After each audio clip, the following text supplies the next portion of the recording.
Caríssimos irmãos aqui presentes, aqueles também que nos acompanham neste momento através da transmissão na internet, desde os seus lares. A palavra de Deus hoje, em primeiro lugar no Evangelho, Jesus faz uma afirmação que nos leva a conhecer um pouquinho mais da nossa vida espiritual. Todos nós buscamos a Deus, todos nós procuramos ir a Jesus. Inclusive por isso estamos rezando neste momento. Nós viemos a Jesus. E no Evangelho Jesus faz a seguinte afirmação: ninguém vem a mim se o Pai não o atrair. Ou seja, caríssimos irmãos e irmãs, nós viemos a Jesus. Portanto, foi o Pai que nos atraiu.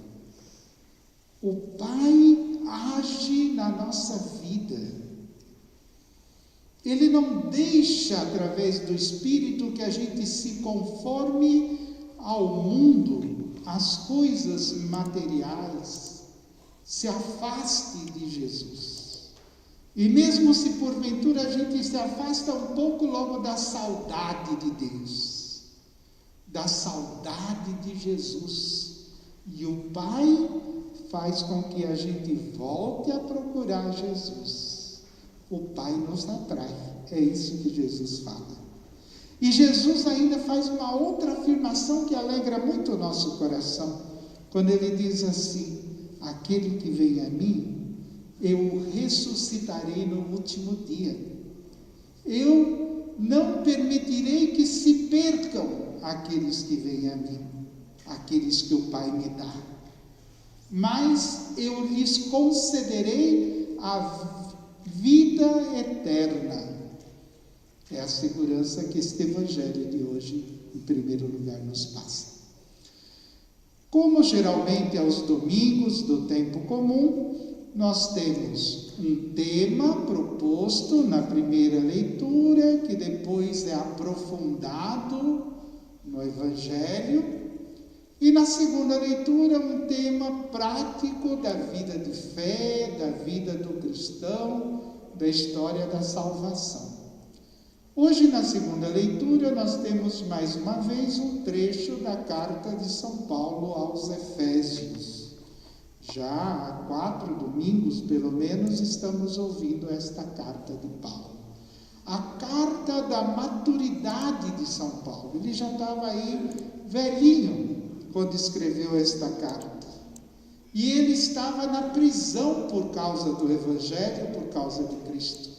Ficou cerca de 2 anos na prisão em Roma, antes de ser decapitado, antes de ser martirizado.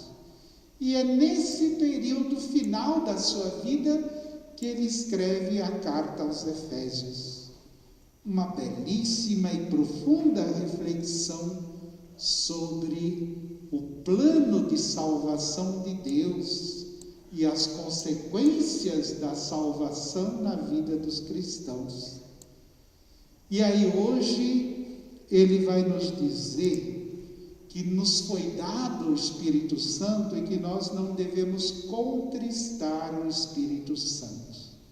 Devemos alegrar o Espírito de Deus que nos foi dado, não entristecer. E alegrar pelo modo de vida que, como cristãos, devemos levar. Uma vida, como diz Paulo aí na segunda leitura, parecendo-nos com Deus que é nosso Pai. Hoje nós celebramos o Dia dos Pais. Eu, às vezes, me detenho pensando no meu pai, na minha mãe, que já são falecidos. E quando eu olho para mim mesmo, eu percebo quanto quanta coisa eu herdei na minha pessoa do meu pai e da minha mãe.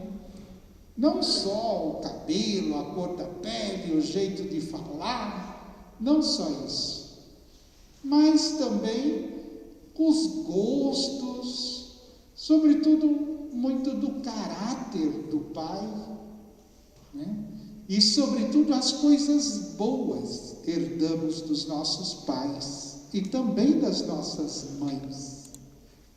Às vezes tem filho ou filha que herda coisa ruim, mas graças a Deus geralmente herdamos coisas boas dos nossos pais. A retidão, a honestidade, a sinceridade, a fidelidade, são traços do caráter dos nossos pais que nós trazemos também em nós. E assim como naturalmente nós herdamos dos nossos pais humanos aqui na terra, São Paulo vai dizer na segunda leitura que devemos herdar também característica do nosso Pai que está no céu. Característica de Deus, e aí ele lembra que características são essas: bondade, sobretudo, Deus é bom, misericórdia, perdão, compaixão, amor, todas essas coisas boas de Deus, nós temos também que ter em nós, ter na nossa vida, sobretudo na vida espiritual. E isso se manifesta, ainda diz São Paulo, tirando do nosso meio as coisas más. E aí ele dá alguns exemplos, é claro que a gente pode ampliar isso, as coisas más. Ele dá exemplo assim, que não haja no meio de vós amargura. Sabe, gente amarga, vocês conhecem chá de losna, né? Amargo, tipo chá de losna, assim, terrivelmente amargo. Às vezes você está de bem, hoje o dia tudo feliz, chega perto da pessoa, a pessoa vem com tanta amargura, com tanto baixo astral, com tanta lamúria, que quase estraga o teu dia. A pessoa amarga, amargurada da vida. Que não haja em nós, né, espírito de vingança, de cólera. Que não haja em nós uma outra coisa que se fala pouco, e Paulo disse hoje, gritarias. Entre nós não deve ter gritaria, nem na igreja e nem na igreja doméstica, sobretudo na família.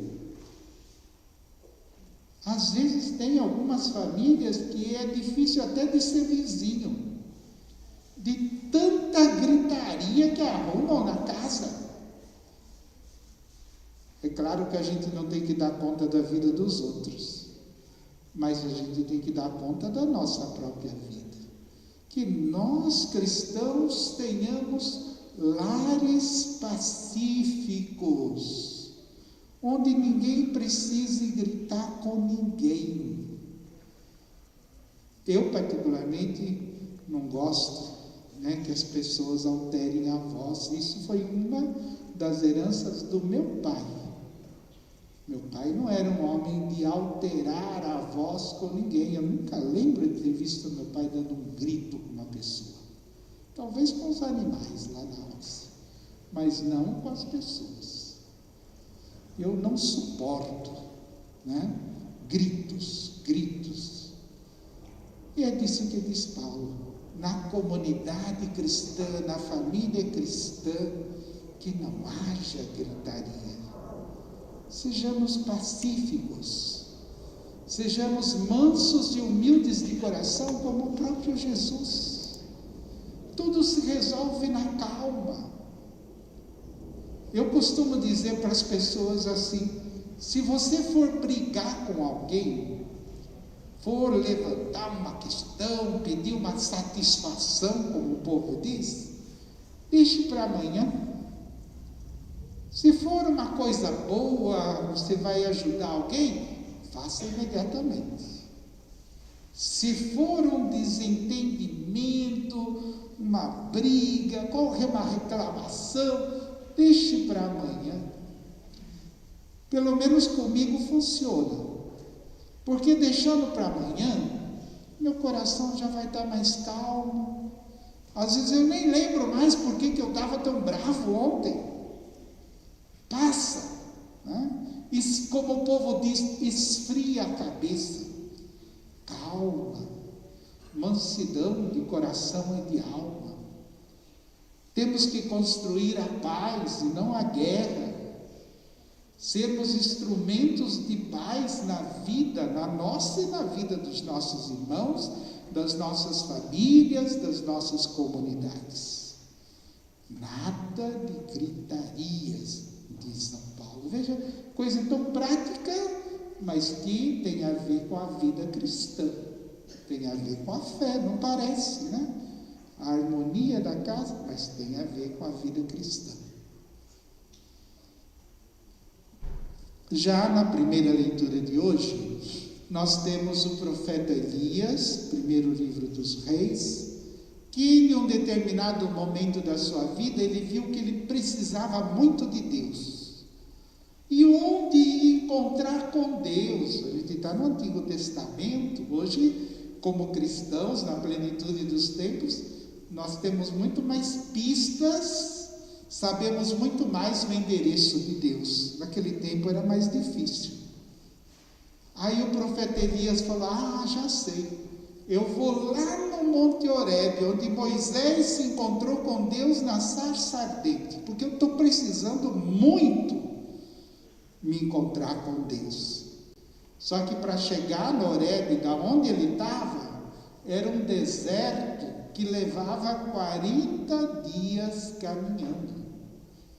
Eu não tenho noção se a pé, naquele tempo não tinha bicicleta, né? Não tinha moto, não tinha carro, então era a pé. Talvez a distância daqui, não sei, no Rio de Janeiro, a pé, para dar 40 dias a pé. É o que o profeta se dispôs a fazer, 40 dias a pé. Só que era meio empolgado demais, e logo depois do primeiro dia ele ficou cansado. E sentou debaixo de uma árvore e falou: meu Deus, não vou dar conta, estou morrendo, pode me levar, não vou dar conta não, desisto, não vou dar conta de chegar lá. E estava tão cansado, um dia caminhando já no deserto, dormiu. E quando ele dormiu, um anjo lhe tocou e disse: Elias, levanta e come.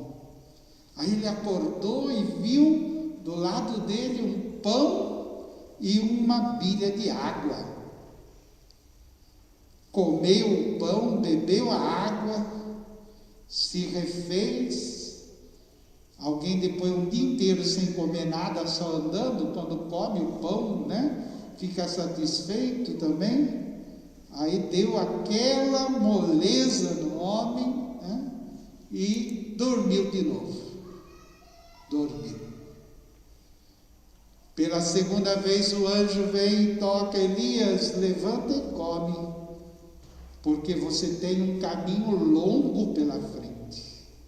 Ele levantou e comeu, e aquele pão que Deus lhe deu era um pão tão consistente, segundo o texto que a gente ouviu na primeira leitura, que com aquele pão e aquela água que ele comeu, ele aguentou, teve forças para andar 40 dias e 40 noites no deserto, para chegar no Horebe e se encontrar com Deus, como era a meta da vida dele naquele momento.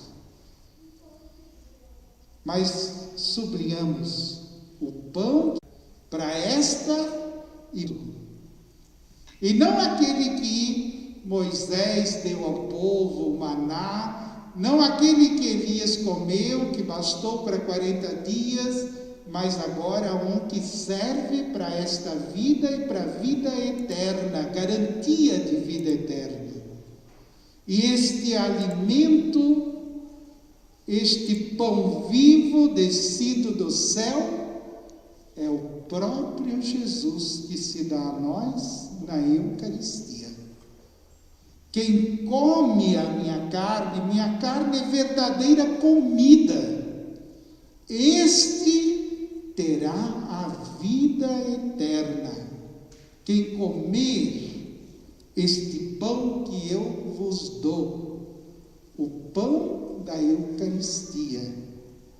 Diante desse texto, meus irmãos, minhas irmãs, nós não podemos deixar de parar e pensar a grandeza, a importância da Eucaristia.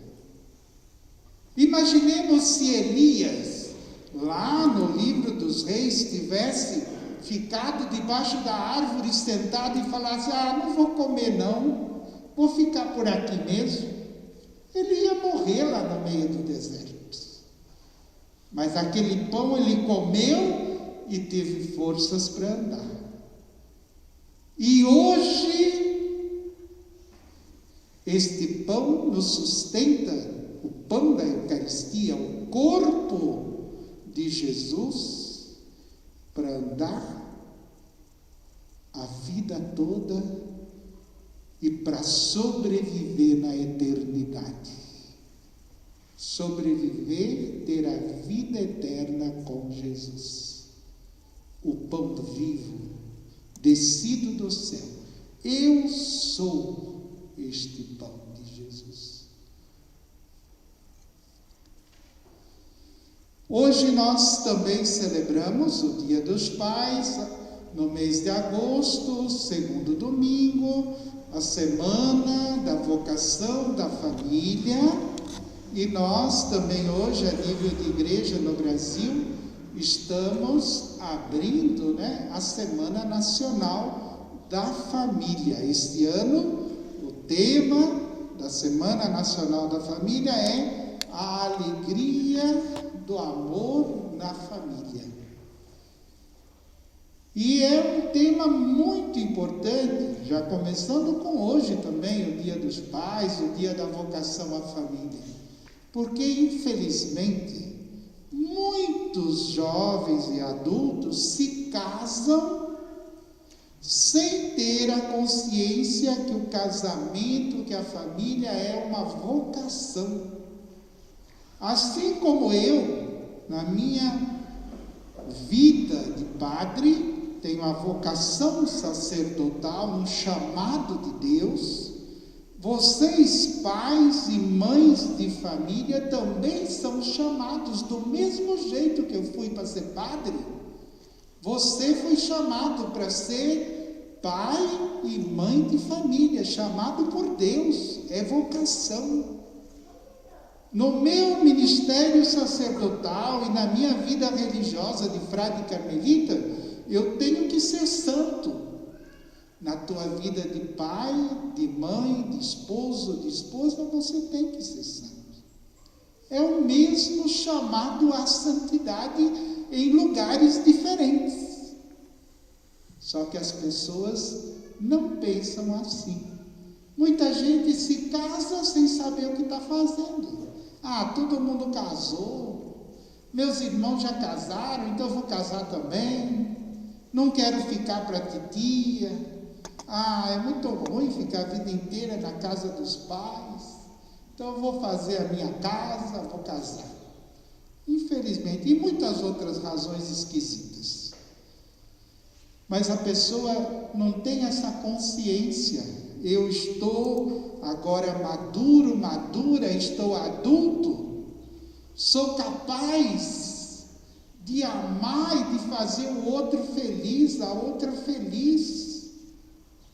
Esse amor doação, esse é o amor cristão, este é o amor que produz a alegria verdadeira, o amor que nos leva a viver em função dos outros. Se não for assim, não é amor cristão, é egoísmo disfarçado de amor. Aí a importância e o grande desafio, por exemplo, que nós temos na pastoral familiar. A pastoral familiar é uma das pastorais que enfrenta mesmo uma das maiores urgências para o cristianismo nos dias de hoje. Constituir, ajudar, esclarecer, para se formar famílias verdadeiramente cristãs, vocacionadas à família, capazes de amar, capazes de se alegrar no amor, mesmo que isso custe. O pai consciente cristão, ele sofre às vezes tantos desaforos no trabalho, nos lembra o Papa Francisco, no documento Alegria do Amor. Mas ele continua e a si mesmo é alegre, porque ele está visando a provisão das necessidades da sua família. Então eles tudo suportam, e as mães também que trabalham fora, do mesmo modo. E o Papa Francisco nos dá nesse livro, a Alegria do Amor, Amoris Laetitia, ele nos dá um exemplo muito prático do que é o amor que alegra na família. É um exemplo que estou me alongando, porém é muito prático. Ele diz assim: digamos que uma mãe faz um bolo e a família se reúne, os filhos, os netos, os genros, nora, e comem o bolo. E a mãe fica olhando eles comendo o bolo tudo. Ela geralmente não é a primeira a correr e tirar um pedaço para ela. E aí todo mundo vai comendo o bolo, de repente acabou o bolo. E não sobrou nada para a mãe que fez. E a mãe que vive a alegria do amor, ela não vai dizer assim: o povo comilão comeu todo o bolo, não deixou nenhum pedaço para mim. Não. Ela vai ficar alegre e vai falar: que bom que eles gostaram do meu bolo, amanhã vou fazer de novo. Né? Porque eles se alegraram. É essa a alegria do amor. Amor, altruísmo, amor, doação. Tem um grande escritor do século passado, francês, Georges Bernanos, ele diz assim, que o segredo da felicidade é a gente se alegrar com a alegria dos outros. O pai, cansado, ou a mãe mesmo, chega em casa do trabalho, mas vê os filhos alegres, a família feliz, ele se alegra e é feliz. Alegrar-se com a alegria dos outros. A mãe que fez o bolo e comeram tudo e ela não comeu nada daquele bolo, mas ela se alegra pela alegria que ela viu a família comendo o bolo. Ela é feliz, descobriu o segredo da felicidade. Alegrar-se com a alegria dos outros é o segredo da felicidade. A alegria do amor na família.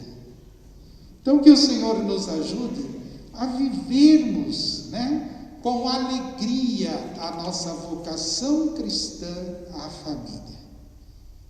A alegria de sermos uma família cristã e pelo amor vivermos Deus, vivermos a fé debaixo dos nossos tetos. Louvado seja nosso Senhor Jesus.